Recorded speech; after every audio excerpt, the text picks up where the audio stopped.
maintenant Nadia Haug, Isabelle André Muchemba. Ce sont deux femmes qui ont démontré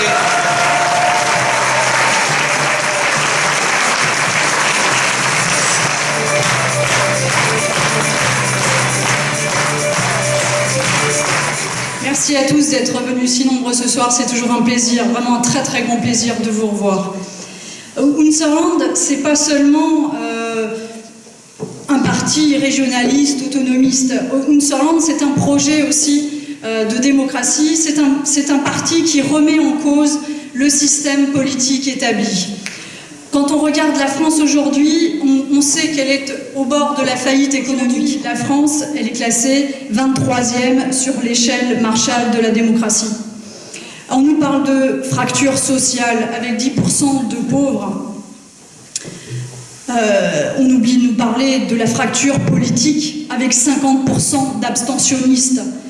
Donc il faut aujourd'hui remettre en cause notre modèle politique et s'interroger un tout petit peu sur son origine. Et on sait ce qu'ils ont fait, nos représentants, avec l'Alsace aujourd'hui et la réforme territoriale. Ils nous ont trahis. Bien le sens du comportement de M. Richert, lui qui a foulé aux pieds les 115 000 signatures demandant le référendum. Je me réfère aujourd'hui à Abraham Lincoln, qui était président des États-Unis il y a fort longtemps, et qui disait « La démocratie, c'est le gouvernement du peuple, par le peuple et pour le peuple. » C'est un peuple qui peut gérer directement ses affaires au moyen d'une assemblée constituante, de référendums d'initiative populaire, d'assemblées populaires, et qui peut aussi pratiquer la révocabilité des élus. Et aujourd'hui, on en aurait bien besoin. Enfin, et l'échelon qui assure la cohésion sociale, territoriale, économique, historique et culturelle, qui assure l'unité des citoyens, c'est bien sûr la région. C'est bien pour ça qu'on veut nous en priver aujourd'hui. C'est cette volonté de désunir, de nier notre histoire et notre culture, car la réforme territoriale n'est pas autre chose que du négationnisme. Oui.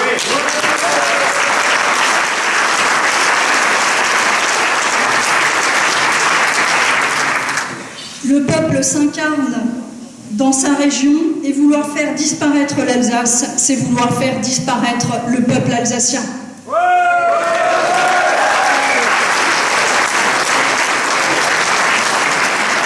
Et c'était bien d'ailleurs le sens de la phrase de Manuel Valls, il n'y a pas de peuple alsacien, et dans la foulée, on en fait une réforme.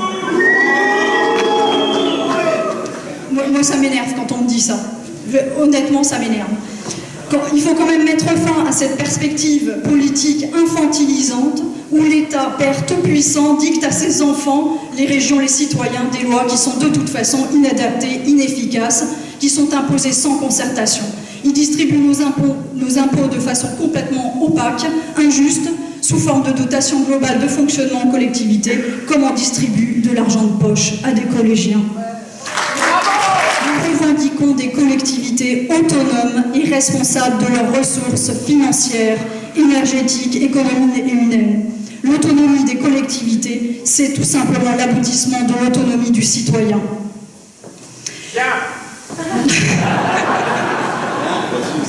Aujourd'hui, l'État et l'oligarchie administrative et politique captent tout et centralisent les ressources financières. Nos élus en région, dans les départements, les communes, qui sont la majorité des élus de France, n'ont aucun pouvoir de décision stratégique sur ces sujets. L'État les a transformés en mendiants de la République, voués aux compromis les plus serviles pour conserver un peu de subventions pour leur collectivité. Pour tenir nos élus en laisse, l'État organise la pénurie. Pénurie qui n'est pas due à autre chose qu'un racket organisé du budget de la CAL qui est d'aujourd'hui de 2,5 milliards.